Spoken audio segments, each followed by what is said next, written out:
Now, I've been asked more than once, what the fuck does the horn god of the pagans have to do with sinisterism, Satanism, or the left-hand path for that matter? Well, first off, we in the sect don't perceive the horn god the same way the modern pagans do, because they've basically turned him into the neutered plaything of the goddess.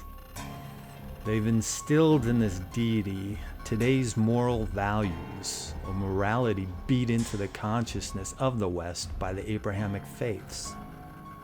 Ironic, isn't it?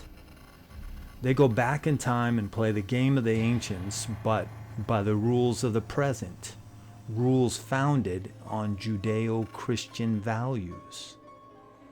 They're guilty of presentism by ignoring the brutal reality of the ancient past, while we in the sect see the horn god very differently.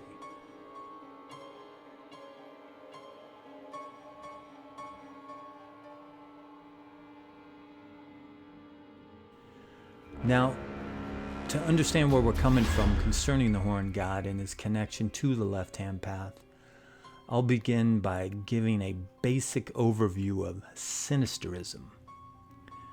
Sinisterism is extracting from the many different left-hand path disciplines that which best works for you, so that you can then distill those ingredients down to that pure form called your truth, that which defines your personality on the path. And besides incorporating aspects of Satanism, dark paganism, Luciferianism, Hinduism, and so on, it's also important to look into the past to find that carnal representation or deity that best speaks to one's shadow self.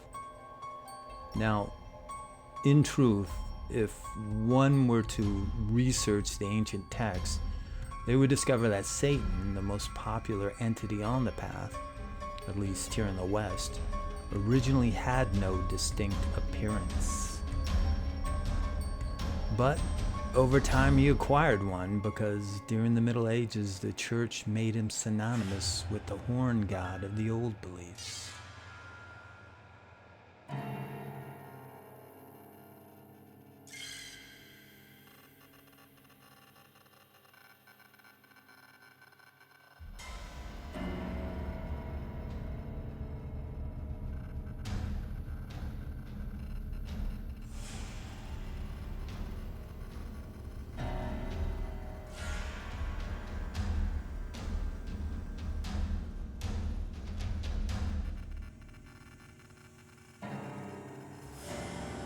But let's go further back to the most ancient representation of the horn god, the cave etchings from the Paleolithic. Even though the name of this god has been lost to antiquity, his essence lives deep within the human psyche, surviving in that mysterious realm we call the collective unconscious. And from time to time throughout history, he has resurfaced.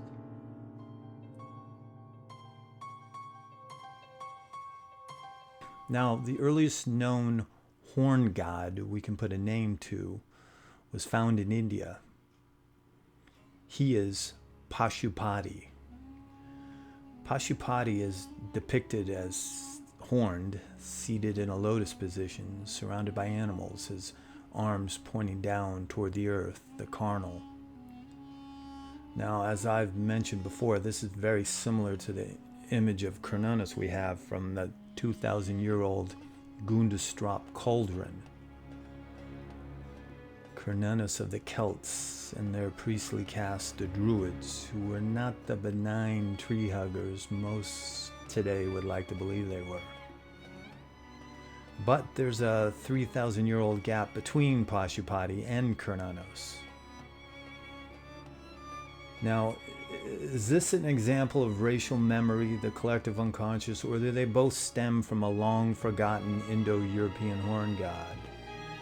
Who knows? This seal, though, with its anthropomorphic form, is one of the most significant finds attesting to the prevalence of a Shiva cult in pre-Vedic India.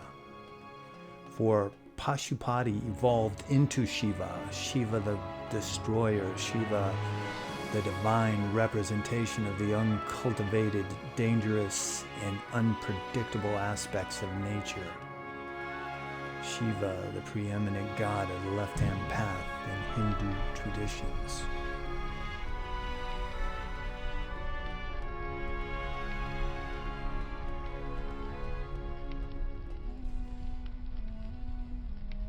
And of course, the horn god of the West, we've already mentioned who he's synonymous with.